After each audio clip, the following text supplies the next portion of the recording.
intelligence shows the Assad regime and its forces preparing to use chemical weapons, launching rockets in the highly populated suburbs of Damascus, and acknowledging that a chemical weapons attack took place. If you have the evidence, you should present it. If it's not presented, it means they don't have it. They say they've intercepted some communications, which don't prove anything, but fundamental decisions, like the decision to use force against a sovereign nation, can't be based on such evidence.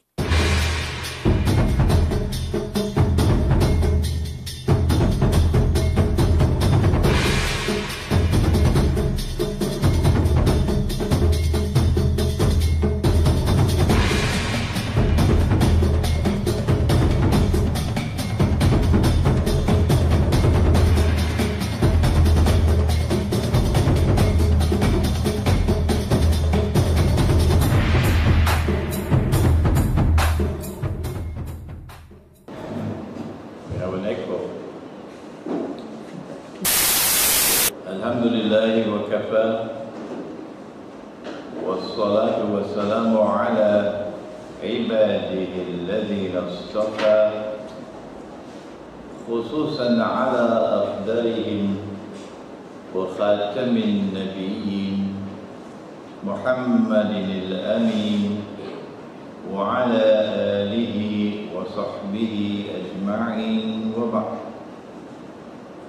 فأعوذ بالله من الشيطان الرجيم بسم الله الرحمن الرحيم ونزلنا عليك الكتاب تبيانا لكل شيء وهدى ورحمة وبشرى للمسلمين صدق الله العظيم. Our topic for tonight is the Qur'an al-Akhir zaman. Akhir means last, and zaman means age or time, the last age. Qur'an and the last age, and we speak to you from the island of Tobago, the beautiful island of Tobago in the Caribbean Sea. The Qur'an in Surah Al-Zukhruf tells us about Nabi Isa alayhi salam, the Prophet Jesus. بعد أعوذ بالله من الشيطان الرجيم وإنه لعين لام ميم عين لام ميم, which can be read as ilm, which is knowledge, or alam, which means sign. Both readings are correct. وَإِنَّهُ لَعِلْمٌ لِلسَّاعَةِ or وَإِنَّهُ لَعَلَمٌ لِلسَّاعَةِ. Surely he, Jesus alayhi salam, his return is the sign of all signs of the last age. This is the key to the subject of the last age.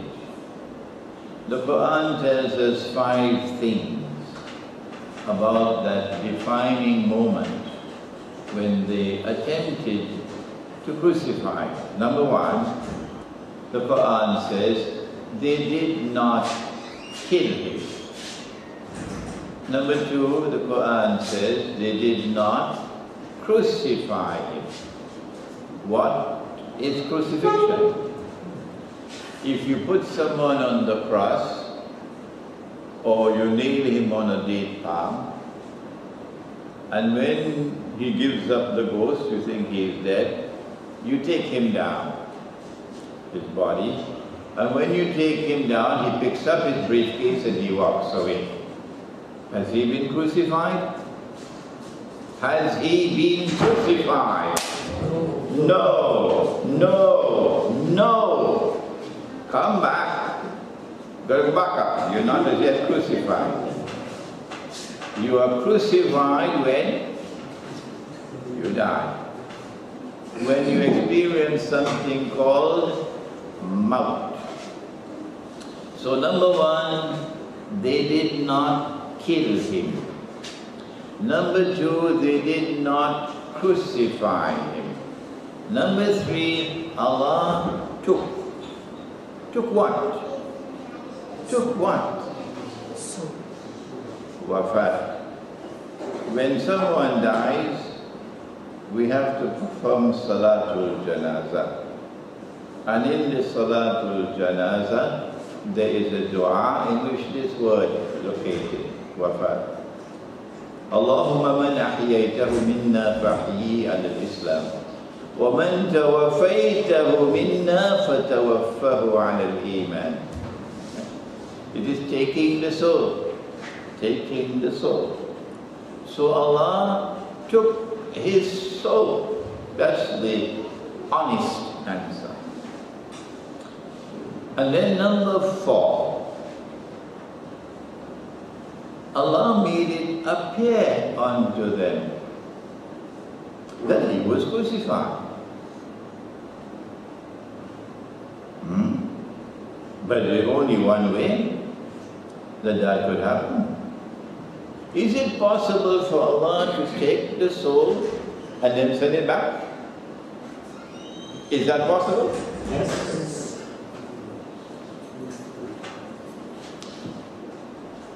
They thought he was dead.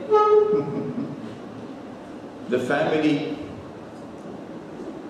So they made the arrangements for the funeral. And after the body was put down in the grave, and the grave was filled up, Allah returns the soul. Is it possible? And when you wake up, the place is very dark. What happened? When I went to sleep, it wasn't dark. So you call out to your wife, but nobody answers. So you try to get up, but space is very small. You're getting worried now. What is this? And you begin to feel your clothing, but this is not the clothes in which I went to sleep. And then you realize you in your grave. That's punishment. So the question is it possible for Allah to take the soul? So they think you are dead. And then Allah returns the soul, so you didn't die. Yes, the answer is yes. And it is to be found in Surah Al-Zumar of the Qur'an. Listen to the Qur'an. Allah yatawaffa al-anfusa hina mawtiha. Allah takes the souls when it is a time of maut or death. وَالَّتِي لَمْ تَمُتْ. And those who do not die while they are awake, Allah takes their souls while they are asleep. فَيُمْسِكُ الَّتِي قَضَى عَلَيْهَا الْمَوْتِ. Allah then keeps those souls for whom maut or death is written. وَيُرْسِلُ الْأُخْرَى إِلَى أَجَلٍ مُسَمًّى. And the rest Allah sends them back for a prescribed period of time. So yes, the answer is yes. Allah can take his soul and people think he is dead. And Allah can then return the soul. No, he did not die. This happens in sleep. So they took his body down because they thought he was dead. Our sources don't tell us anything more, but the Christian sources say they put the body in a cave and they sealed the cave. Allah then returned the soul to the body, so he didn't die. Like the fellow who they buried, thinking he was dead. But when Allah returned the soul, no, he didn't die, but he's in his grave. And they forgot to put a cell phone when they buried him. So he's calling out, nobody's answering. No. Allah is punishing you. Now you will die. This is punishment. And then the Qur'an tells us, Allah made it appear unto them that he was crucified. So this is what happened. Allah took the soul, they thought he was crucified. Allah returned the soul, he was not crucified. So he did not experience maut or death. And then the Qur'an says, number 5, Allah raised him. Raised him where? Not to heaven. Allah raised him to the samawat of the parallel universes. This is where Nabi Muhammad ﷺ went in the Mi'raj. So these are the 5 things that the Qur'an tells us about that event. Since he did not die, he did not experience maut. And Allah says in the Qur'an, Kullu nafsin dha'iqatul maut. Every soul must taste maut, except, including Nabi Isa alayhi salam. The implication is that he has to return. This is the Qur'an, this is the Qur'an, this is the Qur'an. He has to return, and he has to experience maut, or death. The Qur'an says, Minha khalaqnakum, from this earth, the dust, did we create you. وَفِيهَا نُعِيدُكُمْ, and into it will we return you. Even if they cremated you, the dust will still return. وَمِنْهَا نُخْرِجُكُمْ تَارَةً أُخْرَى, and from this we will extract you one more time. So this includes Nabi Isa alayhi salam. So one day you will have to return. And the return of Nabi Isa alayhi salam, Jesus, is the crowning event of Akhirul Zaman. It is the most important event in history which still remains to occur. Before he returns, Nabi Muhammad ﷺ informed us that Allah created someone who is called Dajjal, al-Masih al-Dajjal. Dajjal, who will seek to impersonate Nabi Isa alayhi salam, the true Messiah. So he is the great pretender. He is a deceiver, he deceives. PhD in deception. Dajjal has to get the people, the Banu Israel, to accept him as the Messiah. In order for them to accept him as the Messiah, he has to rule the world from Jerusalem, because that's what the Messiah is supposed to do, and that is what Jesus alayhi salam will do when he comes back. Because Banu Israel were informed that Allah was going to send to them a prophet who will be known as the Messiah and who will rule the world from the throne of Nabi Dawood alayhi salam, the state of Israel, the holy state of Israel, Jerusalem. In order for Dajjal to rule the world from Jerusalem and to then claim that he is indeed the Messiah, we have to do a number of things, and I explain them in my book entitled Jerusalem in the Qur'an. Many of you have read that book. Number 1, he'll have to liberate the Holy Land, which is under Muslim rule. He did that already in 1917. Number two, he'll have to bring the Jews back to the Holy Land to reclaim it as their own. Remember, they were expelled for 2,000 years. He's done that already. The Jews are back in the Holy Land. They've reclaimed it as their own. Number 3, he'll have to restore his state of Israel in the Holy Land and get them to believe this is Holy Israel. He's done that already, 1948. Number 4, and this is where we're going to dwell in this lecture a lot. He'll have to cause that Israel to rule the world. He'll have caused Israel to rule the world.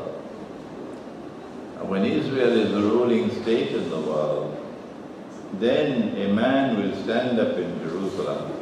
Nabi Muhammad ﷺ described him. He says, he'll be a Jew. He would be a young man. He would be powerfully built. He'll have curls. The Orthodox Jews have curls. And he will declare, I am the Messiah. But he would not be the Messiah. He would not be the son of Mary. No. He would be Dajjal. And after he declared that I am the Messiah, and the Israelite people accept him, the Jews accept him as the Messiah, he can rub his hands and he can say, mission accomplished. Only then will Jesus return, Nabi Isa alayhi salam, not before. Is there a timeline? Have we been given a timeline of events that we would know that this moment is approaching? Yes, there is. And tonight we want to turn to only one hadith. My students are familiar with that hadith. It is in the Sunan of Abi Dawood. And listen to what the Prophet said, sallallahu alayhi wa sallam. He's speaking first about Jerusalem, and then he speaks about Medina, and then he speaks about the great war that the Christians call Armageddon, and we Muslims call the Malhama, which will make the First World War and the Second World War look like a fight over peanuts. So great will be this war, which is coming. And then he speaks about the conquest of a city called Constantinople. Mustafa Kemal changed the name to Istanbul and then prohibited us from using the name Constantinople. You go to Turkey and you use the name Constantinople, you could be arrested. But since our Prophet used the name Constantinople, it is a sunnah. So we say to Mustafa Kemal, go jump in the Red Sea. We're going to call him, we're going to call the city Constantinople. You can't stop us. And then he speaks about the khuruj of Dajjal. Dajjal now appears in human form. This is the hadith. Listen to it. Umran Bayt al-Maqdis. When that sign appears, that Jerusalem has emerged out of obscurity and has come center stage in the world. Jerusalem is built up. Jerusalem is flourishing. Jerusalem is a very important capital in the world, in world affairs. When that sign comes, number one, then look for number two. Number two, Umran Bayt al-Maqdis Kharabu Yathrib. Yathrib is the old name for Medina. At that time, Medina will be in a state of forlorn desolation. Over there they're building up, over here they're destroying. Medina plays absolutely no role in world affairs. The Port of Spain more important than Medina. And the only importance of Medina is to go to visit the grave of the Prophet ﷺ. Nothing else. So there you are, two. The first one is already here. Oh yes, Jerusalem today is a very, very important city in the world. And the second one is already here. Medina is already in a state of forlorn desolation. So number three. Number three is what is now to occur. The next one to occur is number three. What is that? Umran Bayt al-Maqdis, Kharabu Yathrib. Kharabu Yathrib, Khuruj al-Malhama. The great war will now take place. We're going to spend some time tonight on that great war. When that great war takes place, most of mankind will die. So that It's an important subject, wouldn't you say so? If we are around the corner from destruction of the whole world, surely the khutbah in the masjid should be making mention of it. Is there any masjid in the world today in which the khutbah is directing attention to the subject? You can keep on searching. The malhama is so great a war that birds flying in the sky will fall down and die. Why would birds fall down? It has to be radiation. And therefore that suggests nuclear warfare and the radiation which comes from nuclear warfare. It suggests universal destruction of the world. And now we turn to Surah Al-Isra of the Qur'an. And here is a verse of the Qur'an nobody ever quotes. It is as though it is not in the Qur'an because nobody ever quotes it. وَإِن مِّن قَرْيَةٍ إِلَّا نحن مهلكوها قبل يوم القيامة أو معذبوها عذابا شديدا كان ذلك في الكتاب مسطورا. Not a single city or town will escape, says Allah. Not a single town or city will escape, says Allah. We are going to destroy them all. This is the Qur'an. And those which escape destruction will be punished with terrible punishment. And this is a matter inscribed in the book. And so the malhama will witness universal destruction around the world, and most of mankind will perish. How far away are we from the malhama? Since number 1 has already come, and number 2 has already come, and the next one is number 3. How far away are we from the malhama? After the malhama, you come to the conquest of Jerusalem, the Constantinople, and then the Khuruj of Dajjal. Let us go back now to Jerusalem. How did Jerusalem come out of its obscurity and reach center stage in the world today? Who did it? Who is responsible for this? Who is responsible for defeating the Muslims and taking over the city of Jerusalem and the Holy Land and returning it to the Jews? Who is responsible for that? Who are those who control power in the world today? Who are they? Does the Qur'an tell us? Remember, our topic is the Qur'an and Akhir al-Zaman. We go now to Surah al-Maida. And you know, there is a wrong way to study the Qur'an and there is a right way. The wrong way is to take a verse by itself in isolation. And if you do that, you can make mistakes. Like for example, Allah ordered the angels to make sajda before Adam alayhi salam. And they all made sajda except Iblis. So Iblis has to be an angel. We use the wrong methodology. Since the order was given to the angels, so he has to be an angel. Wrong. When you use the right methodology to go to the whole Qur'an, not take a single verse, then you say, no, he could not be an angel. Why? Because angels have no choice. Angels cannot disobey. When an angel is given an order, he has to obey. وَيَفْعَلُونَ مَا يُؤْمَرُونَ. But he disobeyed, so he cannot be an angel. So proper methodology is to go to the whole Qur'an. Now let us see the verse in Surah Al-Maida.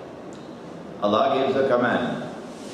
Ya ayyuhal ladhina amanu, O you who have faith in Allah, la tattakhidhu al-yahuda wal-nasara awliya. Do not take the Jews and do not take the Christians as your friends and allies. Is Allah speaking about all Jews and all Christians? If we use the wrong methodology, yes, He is. But if we use the right methodology, no, he could not be speaking about all Jews and all Christians. Why? Because later on in the same surah he says, وَلَتَجِدَنَّ أَقْرَبَهُمْ مَوَدَّةً لِلَّذِينَ آمَنُوا الَّذِينَ قَالُوا إِنَّ النَّصَارَى.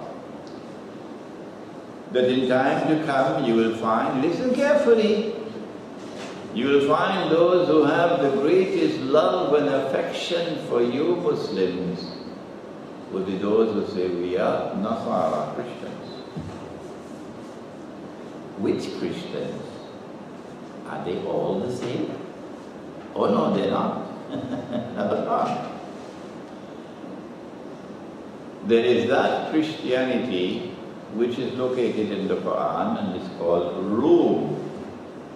Rum. There's a whole surah of the Qur'an named Surah Rum. And in that surah Allah speaks about Rum. غُلِبَتِ Rum fi adna al-ard. That Rum was defeated in a land close by. وَهُمْ مِنْ بَعْدِ غَلَبِهِمْ سَيَغْلِبُونَ. But afterwards, not long afterwards, Rome is going to be victorious. Who is Rome? Rome is Christianity. But that Christianity, the old one, the one which was in Constantinople, the one which is in Russia today, the one which is in Bulgaria and Greece and Armenia, that Christianity, which is called Orthodox Christianity. This one broke away and went to Italy, and went to Britain, and went to the United States. And this is the Western Christianity. So they're not all the same. Allah is saying, do not take such Jews and such Christians as your friends and allies. Who what?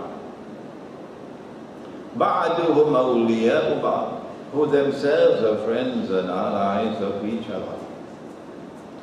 Are the Orthodox Christians in Greece and Armenia and Russia, are they friends of the Jews? Have they made an alliance with the Jews? No, they have not. Well then, has this alliance come into being? Yes, it has. It is this Christianity, the one in Washington, the one in London, the one in Rome, the one in Paris, this Western Christianity, these are the ones who have made an alliance with the Jews.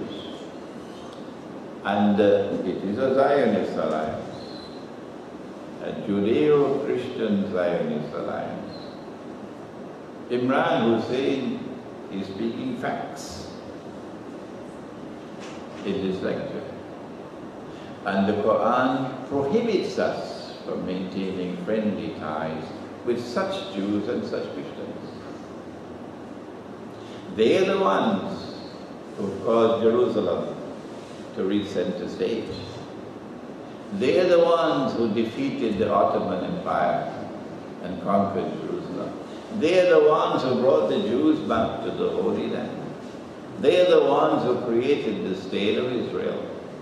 And they are the ones who have protected Israel and strengthened Israel to the extent that Israel is now poised to take over from the United States as the next ruling state in the world. And so the first part of the hadith, Imran Bayt al-Maqdis, when Jerusalem is flourishing, who did it? They did it. The Judeo-Christian alliance. Then the second part of the hadith, Kharabu Yathrib. At that time, Medina would be in a state of forlorn desolation. Who is responsible for that? These are facts. Who is responsible for the status that Medina has today? Nabi Muhammad ﷺ is in Medina, and he praises Sham, Syria, and he praises Yemen.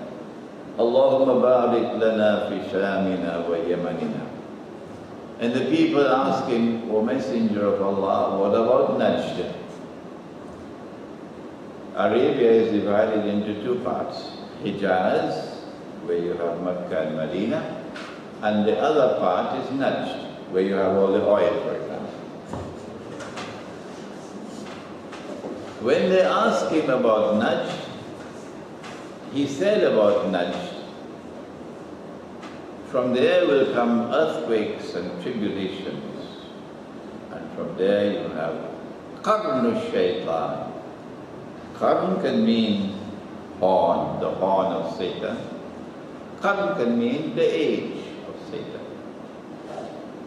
The present rulers of Arabia, who created the state of Saudi Arabia, named after a man named Saud. This present regime, they are from Najd. And they are in alliance with the Judeo-Christian alliance, the Zionist alliance. And they're the ones responsible for Medina today being in a state of forlorn desolation. And so now we know that when the Malhama comes, the Great War, it will have something to do with Israel wanting to rule the world. In order for Britain to become the ruling state in the world, Britain had to rule wage great wars around the world. British troops were all over the place. British troops were in India. And then when the United States had to take over the ruling state in the world, you had two world wars, the first and the second. So in order for Israel to take over from the United States, you're going to have a really big war. That's where we are now.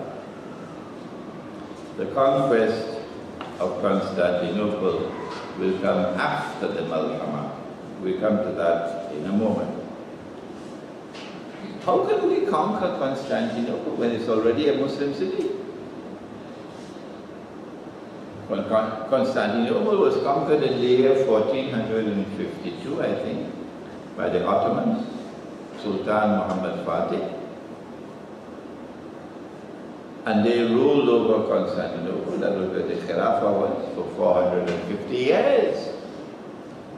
Until the modern Republic of Turkey took over from the Ottoman Empire. And the Khilafah was abolished. But Constantinople, today called Istanbul, is still a Muslim city.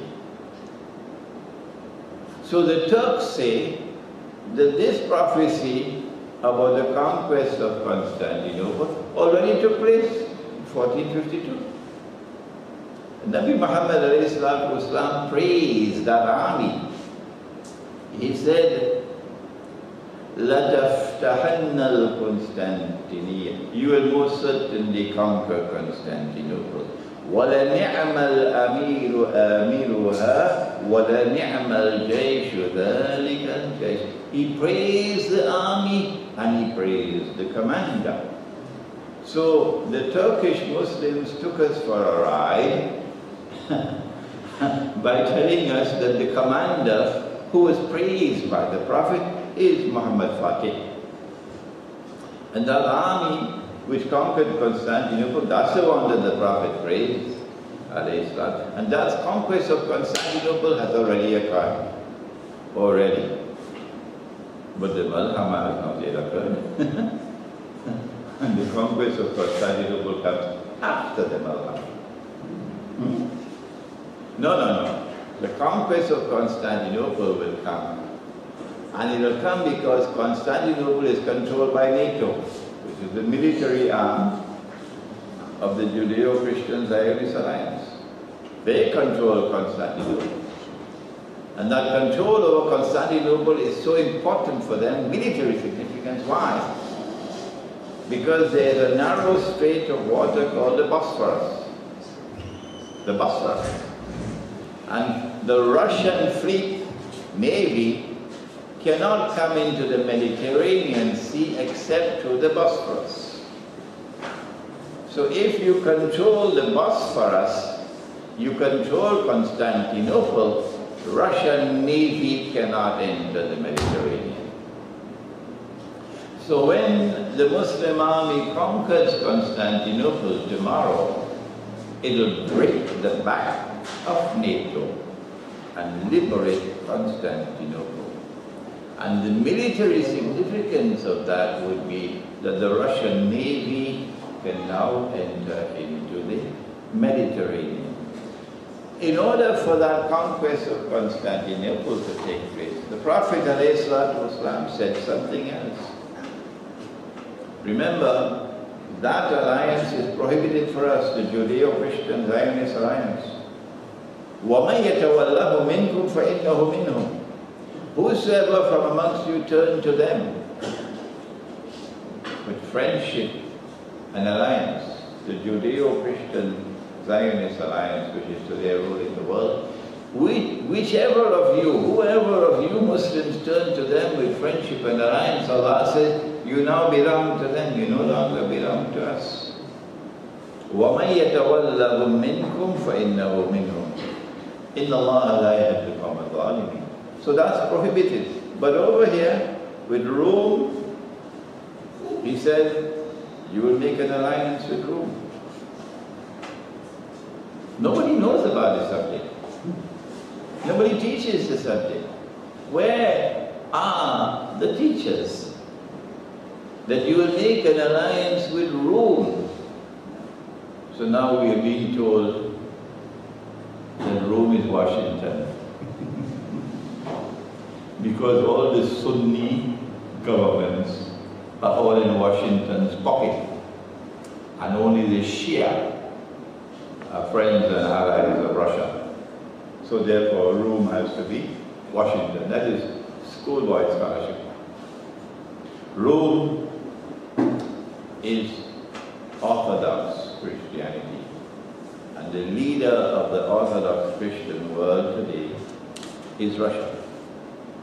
It is only after that conquest of Constantinople takes place, in consequence of an alliance between Muslims and Rome, only then the Dajjal will emerge, the Khuruj of Dajjal. There is much that we can speak on the subject of Dajjal, but time does not permit it today. We now want to turn to some of the micro analysis of Akhir al-Zaman. A defining moment in modern history occurred on the 11th of September 2001. They call it 9/11. I was in New York that morning. Yeah. I went to Kennedy Airport myself that morning about 7 o'clock to pick up someone coming from Pakistan. And then I had to take that person to LaGuardia Airport. And when we reached LaGuardia, airport closed. Why? We don't know. And while we're sitting in the airport, wondering why the airport closed, then the announcement is made, everybody must vacate the airport. What's going on? And then I heard somebody with a cell phone. I resisted using a cell phone for a long, long time, you know. So I heard this fellow saying, one tower is down. One tower is down. So I wonder if this has something to do with World Trade Towers. So we got out of the airport, we drove back home. I was living in Queens, turned on the television, and there it was. The 9/11 attack on the United States of America. As I saw it unveiling itself on the screen, I knew who did it. Oh yes. This was the Anglo-American Zionist Alliance, the CIA and the Mossad. They are the ones who did it. And then put the blame on us. Most Americans today know that the government is telling a lie. Most Americans know. And yet, the scholars of Islam will not open their mouths and say that 9/11 was a lie. Not the scholars of Islam. You will hear everything else, but you will not hear this. Prophet Muhammad ﷺ said about Akhir al-Zaman, he said there will be great liars. So beware. There will be great liars So beware. Should this not be on the mimbar? Should it not be told in the khutbah, warning our people about great lies in Akhir-ul-Zaman? Why did they do 9/11? I'll tell you why. Because the Prophet said about Dajjal that when he is released, he'll live on earth for 40 days. Yawmun kasana, one day which would be like a year, which is a long period of time, the first stage. One day which would be like a month, which is a shorter period of time, stage 2. One day which would be like a week, a short period of time, stage 3. وَسَائِرُ أَيَّامِهِ كَأَيَّامِكُمْ.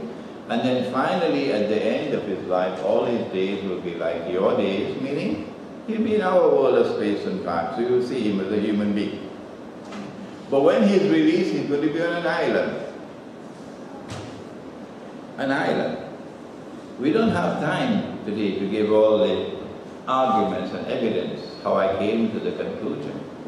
But in my book, Jerusalem and the Qur'an, I gave it. The island is Britain.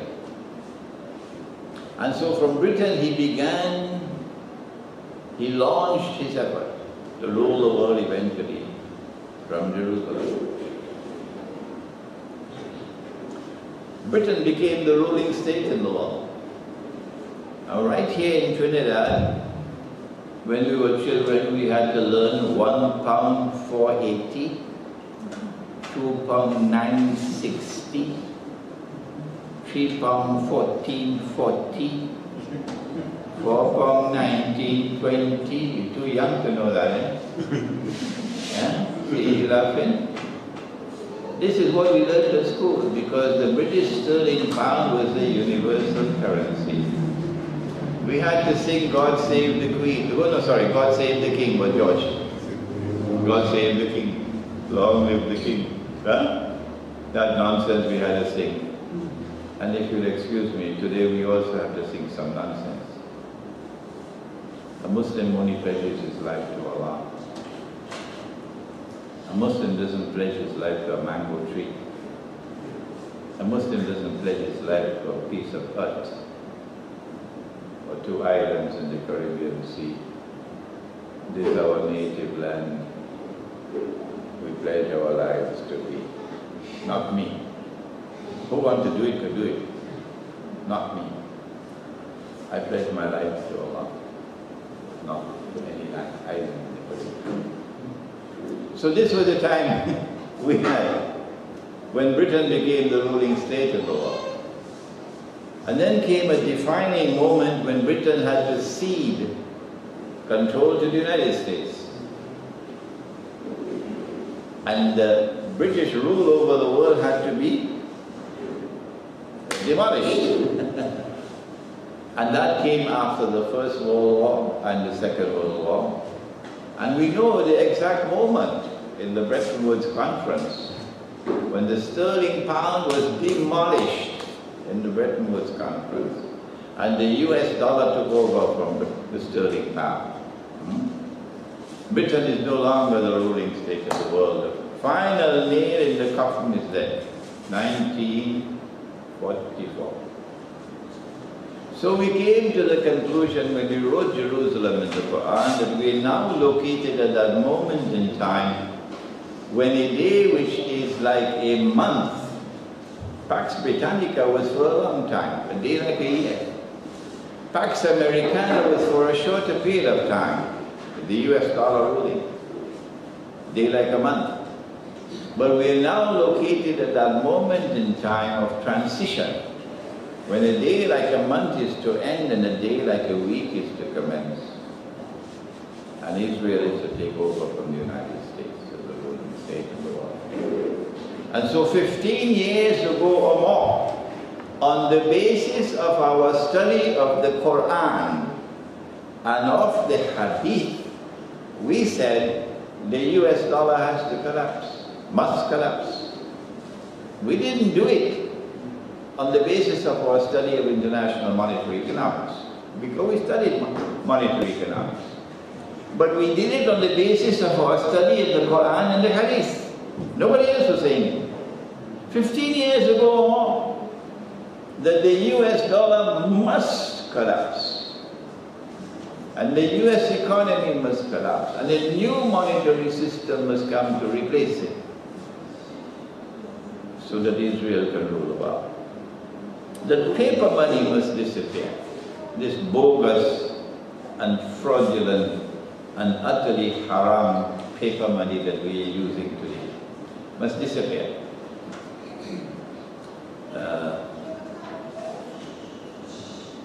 The only way you can say that paper money is haram,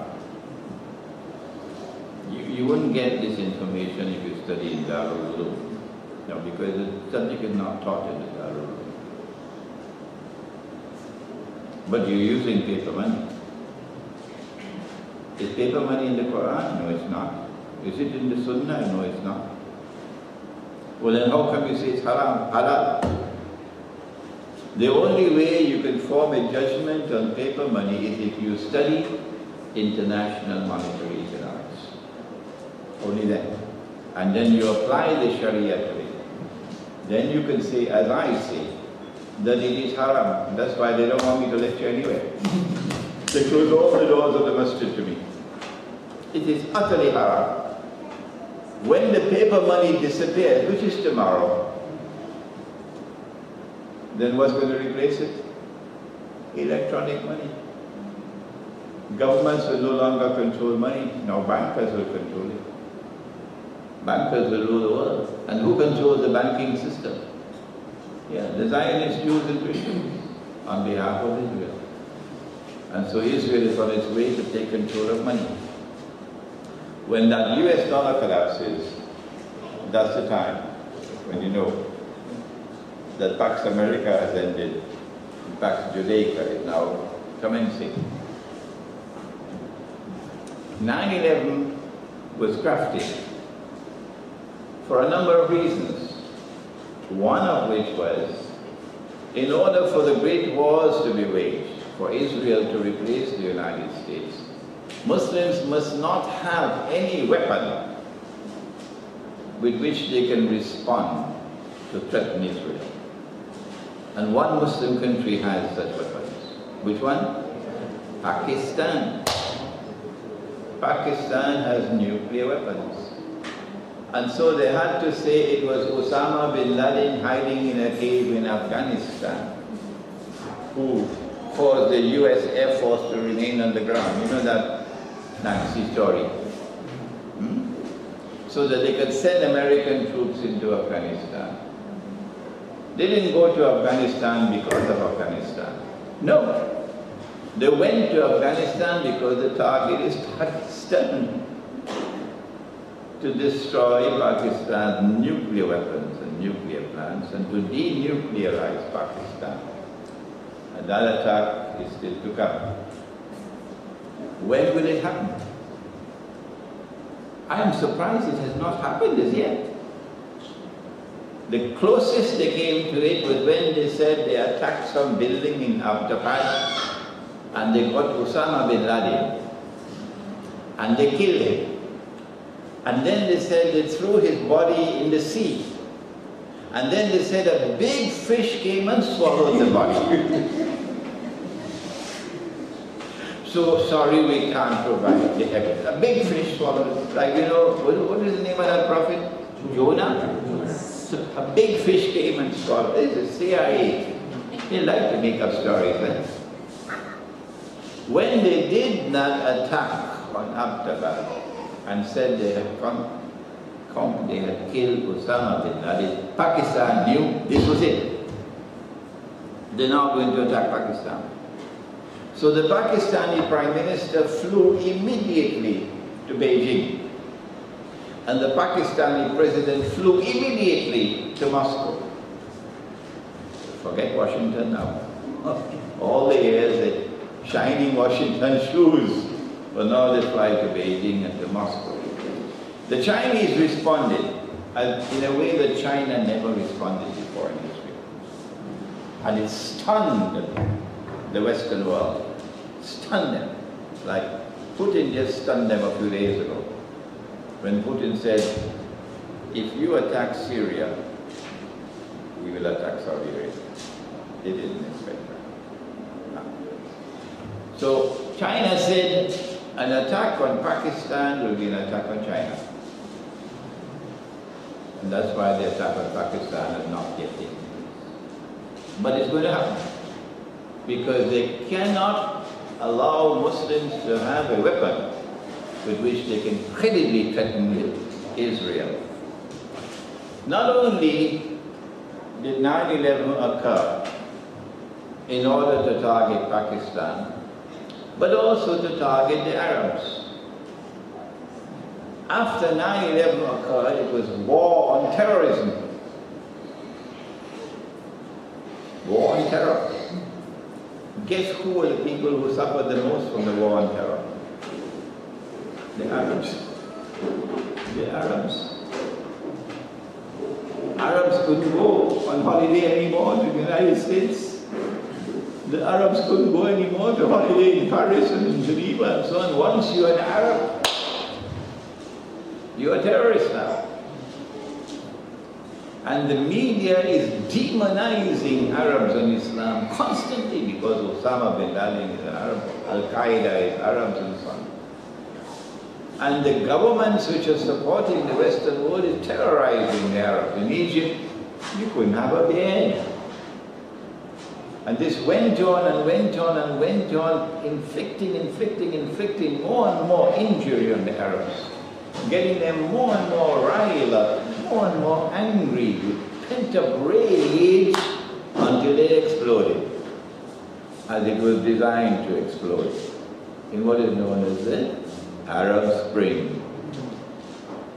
It's by design, the Arab Spring. Why did they want the Arab Spring? They wanted the Arab Spring so that Islamic parties could now take over as governments. And when Islamic parties take over as governments in the Arab world, and these Islamic parties now supporting the Palestinian brothers, particularly in Egypt, Israel can say terrorism. Israel can say that we are now being threatened. Islam is menacing Israel, and Islam is a menace to the world. And so you have what is known as casus belli. So Israel can wage a big war to save mankind. That was the strategy. So the Arab Spring came, and then Ikhwan al-Muslimun, the Egyptian Islamic Party, took the Sunnah of Nabi Muhammad alayhi salatu wasalam and put it in a place called cold storage. Yeah? This famous Islamic movement, 60, 70 years old, suffered so much at the hands of Jamal Abdel Nasser and Mubarak for so long. They took the Sunnah and they put it into cold storage. They took the Qur'an and put it into cold storage. And they took the Islamic movement, registered it as a political party. And fought the elections under a secular constitution. What's a secular constitution? In the Qur'an, Allah says that He is al-Malik. He is the sovereign. Sovereignty belongs to Him. The secular constitution says, rubbish. That's wrong. You are not sovereign. The state is now sovereign. That's a secular constitution. That is shirk. And when you go and vote in the elections, you now join the shirk. But nobody will tell you that. No Darul Ulum will tell you that. That's why the door of the masjid is closed to me. This is not the Sunnah. The Qur'an and the Sunnah gave us the Khilafah state. The Khilafah state recognized Allah and sovereignty. And when you go and accept this constitution and you vote in these elections, you now become a part of that shirk. And you abandon the Qur'an and you abandon. So this is what Ikhwan did. And they became president, government. When Ikhwan became the government of Egypt, through this method, which is in violation of the Qur'an and Sunnah. They then brought a constitution to the country. Nabi Muhammad ﷺ also gave a constitution to Medina. It's called al-Maida. But he did it over patient negotiations over a period of 7 months. And he used the constitution to unite the people. Jewish tribes which were in conflict with each other. Arab pagan tribes were in conflict with each other. And he united them all. The constitutional sunnah is that the constitution is used to unite the people. Ikhwan used the constitution to divide Egypt, but Egypt has never been divided before. Ikhwan is making mistake after mistake. When they did that last December, I gave a lecture in Malaysia and I said, Ikhwan is now taking Egypt to civil war. That was 8 months ago I said it. Civil war. And when all of Egypt came out on the streets demonstrating against the Ikhwan, the armed forces got an opportunity for revenge. Yes. And they took it. And they deposed Morsi and they took over the country. Because the Ikhwan had taken the country from them. They had been ruling all the time. But then something strange happened. And this is the new analysis that comes tonight in this lecture that my students around the world will be looking forward to. Something strange happened when the Egyptian armed forces deposed Morsi, the coup d'etat. And we thought, well, maybe the Zionists have lost one here because they wanted these Islamic governments. The United States, Britain and Europe are all very angry with the armed forces. They say, no, this is not democracy. Morsi must be released. She's under house arrest, I think, or detained. And the government must be restored, says Washington and London and Paris and so on. But the Egyptian armed forces is not listening to them. No. Then Washington said, we're going to cut off the aid. Because Washington has been giving Egypt a lot of aid. As a result of which the Egyptian economy is surviving. Without that aid, it's gone. When Washington said, we're going to give up the aid, take away the aid that we're giving you unless you can restore Ikhwan. Guess what Saudi Arabia did? For the last 70 years or 80 years that Saudi Arabia has been in existence, Saudi Arabia has been a very meek follower, camp follower of Uncle Sam. Like the American Kingdom of Saudi Arabia. Never stepping out of line. Always following Uncle Sam. Ikhwan and Saudi Arabia were very friendly with each other for many, many years. And when Ikhwan took power in Egypt, the Saudis were bankrolling Ikhwan, providing them with funds, providing them with support. And Ikhwan turned to Saudi Arabia for religious inspiration. Saudi Arabia now does something strange. Immediately, the Egyptian armed forces took over the country. The Saudis dumped Ikhwan. The Saudis say they are terrorists, parroting the official line. These are terrorists. And the Saudis respond with support for the Egyptian armed forces. And then with a slap on the face of Washington that is still stinging Washington, the Saudis says, if you take away the aid, we will give that back to you and we'll give you more. The Arabs will give you more than the Washington will take away from you. This is not characteristic Saudi behavior. So we have a duty as analysts, as scholars of Islam, trying to explain the reality of the world today to the Muslim world, to the Muslim masses, we have a duty to explain why is Saudi Arabia behaving like this. The answer is, the Saudis knew that we are now on the doorstep of great wars. The Saudis knew that the attack on Syria is coming. In fact, I thought it was going to come yesterday. It didn't come yesterday. Because what Putin said, if you attack Syria, we'll attack Saudi Arabia. That's why it didn't come yesterday. The Saudis were part and parcel of the advanced planning. That the attack on Syria is coming. A NATO attack on Syria. And the Saudis did not want that when that attack takes place, that the Egyptian armed forces should come to the support of Syria. So Saudi Arabia, I hope the Egyptians are listening to me.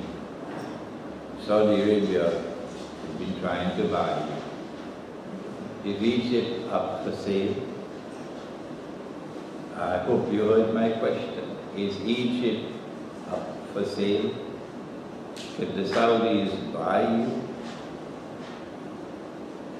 I don't think that Egypt is up for sale. And I don't think that the Egyptian armed forces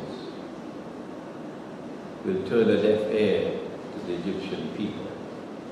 When the attack on Syria takes place, and the Egyptian people say no, we will come to the support our Syrian brothers. That is why Saudi Arabia dumped Ikhwan and came to the support of the Egyptian armed forces and made all these promises, because Saudi Arabia wanted to take out an insurance policy to ensure that the Egyptian armed forces will not enter the war on the side of Syria. But there's a second reason as well. But we don't have the time tonight. We don't have the time to give you the second reason.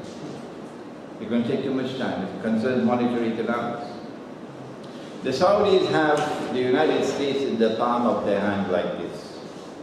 They can pull the plug on the US dollar anytime they want. You're going to have to believe me, because I don't have the time to explain it to you. It'll take me about 15-20 minutes to do that. I'll have to go to the hadith of the Prophet ﷺ about the river Euphrates and a mountain of gold. I'll have to take you to the petrodollar. I'll have to take you to Bretton Woods. I'll have to take you to the International Monetary Fund. I'll have to take you to the Arab-Israeli War of 1973. I don't have the time to do that tonight. So you believe me, Saudi Arabia has the United States in the palm of their hands here. The US dollar can be pulled on any time the Saudis want it. All that they have to do is to say you can buy our oil with any currency. That's all. You want to buy my oil with British pounds, you can do it. You want to buy the oil with US dollars, you can do it. You want to buy the oil with French francs, you can do it. With any currency.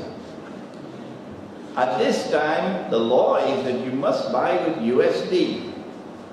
And that is what is keeping the US dollars, USD alive. Because Saudi Arabia slapped the United States and slapped the Western world so powerfully with that statement to the Egyptian armed forces, they've sent a message. And don't like to use this word, but it has to be used. This is blackmail. If the US dollar collapses, the US economy will collapse. And there will be riots in the United States, and Obama knows that. People are going to be killed in the United States. There's going to be civil war in the United States if the US dollar collapses. And the Saudis can cause it to collapse anytime they want. So this is called blackmail. Saudi Arabia is acting on behalf of Israel. Saudi Arabia is Israel's most strategic ally at this time. This will astonish our people who don't know the facts of what's happening in the world.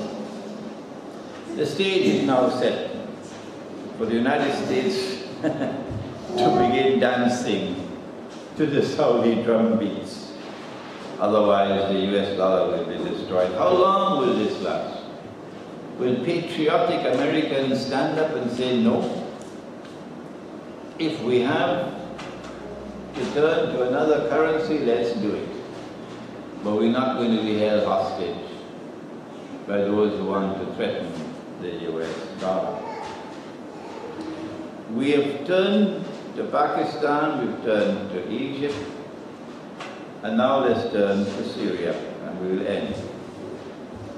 The reason why they had the Arab Spring was so that they could use the cover of the Arab Spring to take Libya. They had planned it long in advance. And you had stupid, foolish, absolutely foolish Muslims saying they're waging a jihad, taking weapons from NATO, taking money from NATO and from Saudi Arabia, to launch what they call a jihad in Libya, to overthrow the government. And today these fools have lost their Islam because of the Qur'an. You join them, you belong to them, you don't belong to us anymore. When I said that to them about a year and a half ago, they were very angry with me. When I quoted the Qur'an and explained it to them, then some of them realized their mistake. What can we do now? It's too late. NATO is in Libya because Egypt has to be attacked. Egypt has to be attacked because Israel has to expand its territory to the biblical frontiers of the Holy Land. Otherwise they won't accept the job. Israel has to be attacked by land, not only air and sea, to take the eastern delta. When that attack takes place, Israel attacked from the east and NATO will attack from the west. And Israel is languished because of those fools who acted as Dajjal's warriors, waging a Yankee jihad in Libya. The Arab Spring came so it could be used as a cover for Syria. Why did they want Syria? Because Syria is the frontline state. Syria has a border with Israel. Egypt has a border with Israel. But Syria's border is more strategic than Egypt's border with Israel. They want Syria because they want to overthrow Assad so that they can install a Salafi government, Salafi Islam. And then they can show the whole world Salafi Islam wants to cut our throats. So they can have causes belli. They can wage war. Islam is a menace to the world. But they've not been able to overthrow the Syrian government. Why? In Libya, they got the UN Security Council to have a vote to permit a no-fly zone. And then they had their NATO aircraft coming in and destroy the Libyan armed forces from the air. They couldn't get it in Syria because China and Russia vetoed it. And so it's only on the ground. And for 2 years now they've not been able to overthrow the Syrian government. Dajjal's warriors have been fighting in Syria in a Yankee jihad, killing and killing and killing and killing, but have not succeeded in overthrowing the Syrian government. There's a second reason why they want Syria to be overthrown. Not only to install an Islamic government in Syria, but because Syria is an ally of Russia. And Russia has a naval base in Syria. And if they can throw that naval base out of Syria and put a NATO naval base, it would be an embarrassment of the highest order for Russia. And so now we see the stage is set. People were warning me, sending me all kinds of emails that Russia is a Zionist state and Putin is a Zionist state and all that rubbish. I hope they're listening to this lecture, because now the evidence is clear that Russia is standing up to the Zionists. You can't come with that nonsense anymore. Russia and China have stopped every single resolution they've tried in the Security Council. And now, when they're ready to attack Syria, using this bogus false flag chemical attack that killed over 1,000 people, Putin a few days ago responded that if you attack Syria, if there's a NATO attack on Syria, Russia will attack Saudi Arabia. Why are they so worried about a Russian attack on Saudi Arabia? What is there in Saudi Arabia? Not Makkah and Medina. No, it's the oil. A Russian attack on Saudi Arabia would destroy Saudi Arabia's capacity to pump oil. Because once you have a few oil wells engulfed in flames, you've got to shut down. Otherwise it'll spread and the whole thing will blow up. That's oil. And if you shut down the oil of the Gulf, because it's not only Saudi Arabia, there's Qatar as well, UAE as well, the whole Western economy will collapse if you can't get oil out of the Gulf. So Putin has checkmated them with that declaration. If you attack Syria, we will attack Saudi Arabia. Will they attack Syria? My answer, yes they will. Why? Because these people they have a pig-headed obsession.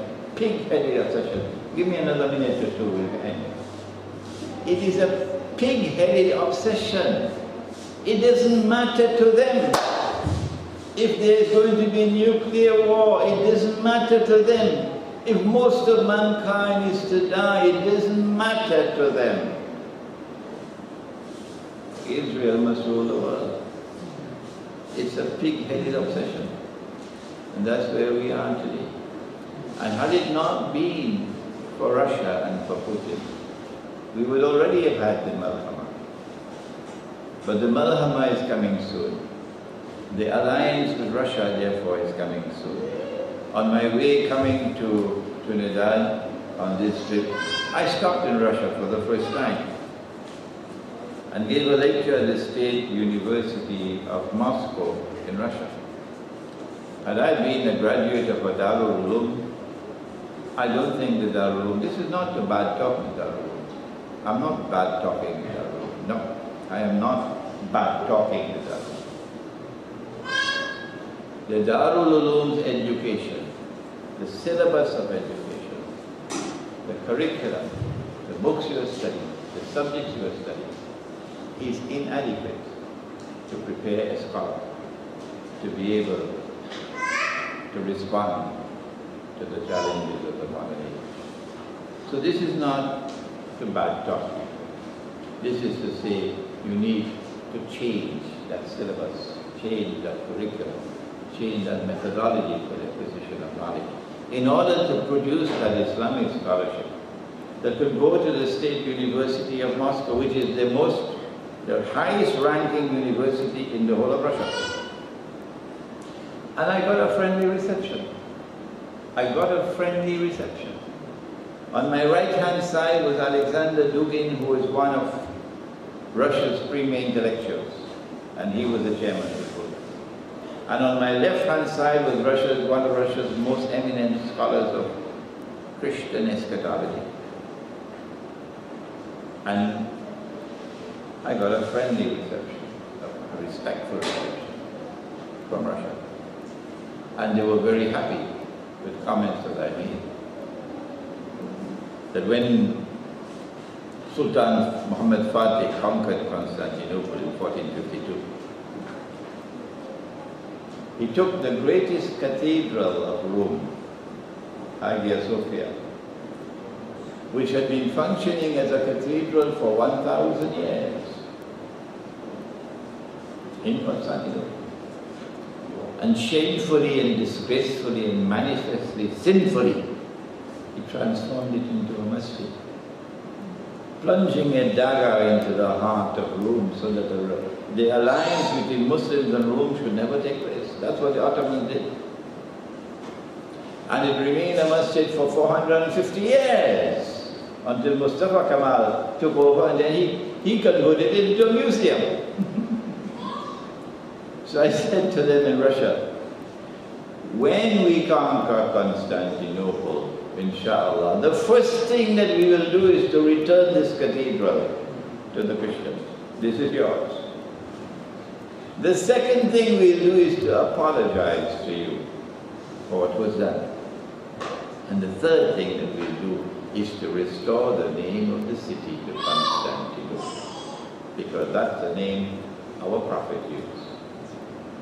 On my way back, inshallah, I will again be passing through Moscow, and this time I hope I can meet with the Russian Orthodox Church to begin discussions with them to try to come closer together so that the alliance with Rome prophesied by Nabi Muhammad ﷺ might come to pass.